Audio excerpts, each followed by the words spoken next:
the right path. Yan po ang tema ng World AIDS Day ngayong taon na ginugunita taon-taon tuwing ika-1 ng buwan ng Disyembre. Dahil po dyan, ayan po mismong pag-uusapan natin sa Say ni Doc kasama ang Department of Health o DOH at na nagbabalik sa si Doc V. Diaz. Doc V.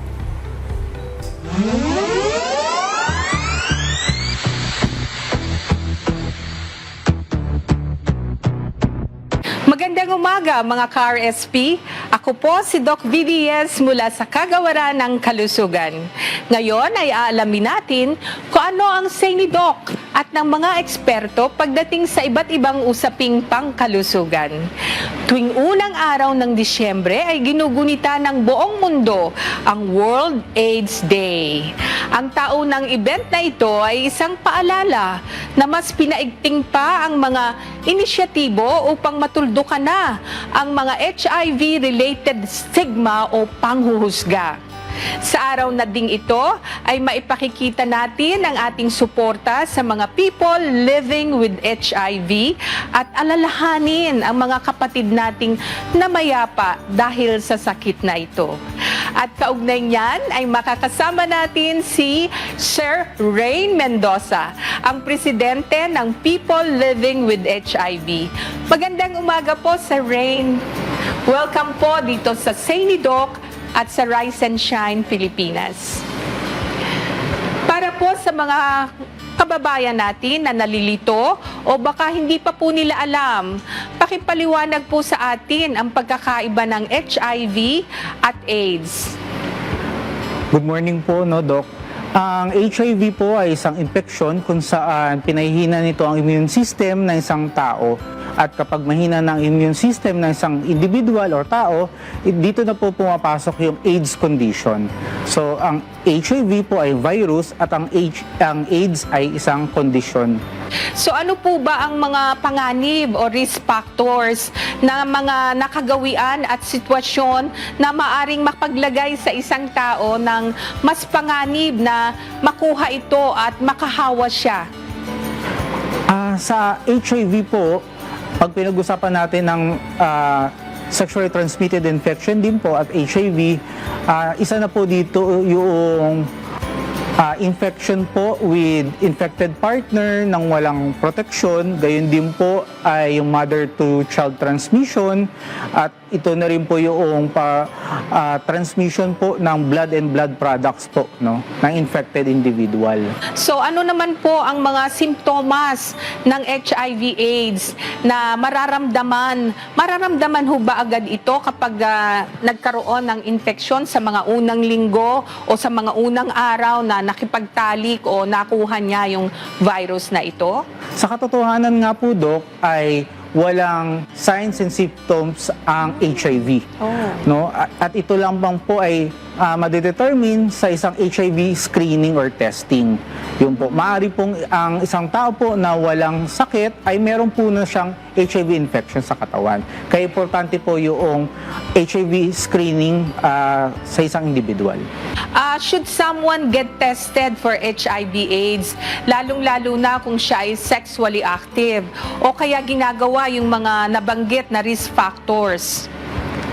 Pagdating po doon ay yung mga risk factors, importante po yung ating mga prevention ng STI and HIV prevention. ABCD po ito. ABCD. Yes. Yung A po ay abstinence. Basta ako, ayoko muna. B is be mutually faithful. Basta ako at ikaw lamang. C is consistent use of condoms. Tama at palagi ang paggamit ng condom. Yung D naman po ay don't use drugs and alcohol kasi po ito ay nakapag-alter ng ating decision making. And of course po yung E ay education at early detection po. So saan po ba pwedeng magpa-test ng HIV at parang napag-alaman ko kung mga minor de edad, under 18 years old ay hindi pa raw pwede at kailangan pa raw po ng pahintulot ng magulang? Para doon naman po sa mga minor de edad, may batas po tayo, RA 1166, kung saan po binibigyan po ng option din po yung mga kabataan na magpa-test po, no, with no consent po. May provision po, specific provision lamang po ito na age 15 above. Gayon din po, importante pa rin po yung guidance ng magulang at ang kanilang guardian po, lalo na po dito po sa usapin ng HIV. Sa HIV screening and testing po, marami po tayong health facilities. Sa local government unit po, may mga social hygiene clinics and wellness centers po.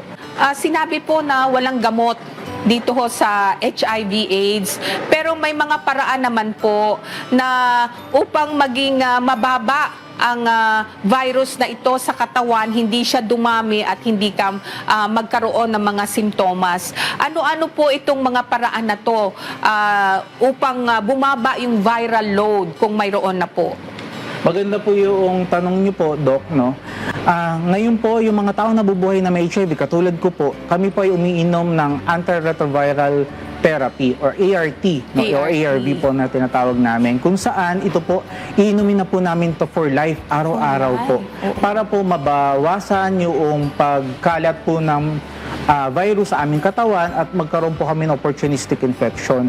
Ngayon po, ako po ay, dahil sa palagian ko pong pag-inom ng ARV, ART po, ako po ay undetectable, no? At the same time na rin po ay untransmittable.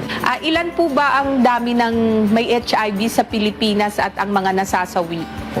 Sa ating datos po, no, ngayon pong yung recent na datos po natin doon sa HIV and AIDS HARP po, no, na tinatawag natin, ito ay almost 58 po yung nagda-diagnose po or ng new case of infection po araw-araw. No? 58 araw-araw ang nadadiagnose. So, kailangan talaga nating paigtingin ang edukasyon, lalo na sa ating kabataan upang bumaba ang kaso ng AIDS sa ating bansa. May mga inisyatibo po ba o programa ang ating organisasyon na Pinoy Plus upang mapababa po ang kaso ng HIV/AIDS dito sa ating bansa? Sabi nyo nga po, 58 per day. Paano po natin yan mapababa sa pamamagitan ng Pinoy Plus? Sa aming pong organisasyon, sa Pinoy Plus po, kami po ay meron po kaming communication and coordination platform. Ito po yung tinatawag namin na PhilHIV Response Center. Ito ay parang hotline po kung saan po yung mga individual po ay pwede pong tumawag at kung kailangan po nila ng kausap para po ma-navigate yung mga HIV services at HIV facilities po, ay i-refer po namin sila. So, Sir Rain, bigyan niyo po kami ng mensahe o paalala para sa mga ka-RSP natin. Para po sa ating mga manonood, ay kayo po ay inanyayahan po namin ngayon pong darating na December 1, World AIDS Day, na ang tema ay Take the Right Spot, kung saan po ay may mga aktibidades po na gagawin po ang ating local government units, ang Department of Health at ang mga iba't ibang mga civil society organization. Makilahok po tayo doon at mayroon po tayong oportunidad din para po magpa-HIV screening. Take that opportunity din po. Para din po sa aking mga kapatid na mga PLHIV po, ay tayo po ay sumali po, makilahok din po dito sa kampanyang ito para pagting pa po na atin yung HIV response ng ating bansa. Bakit po take the right spot?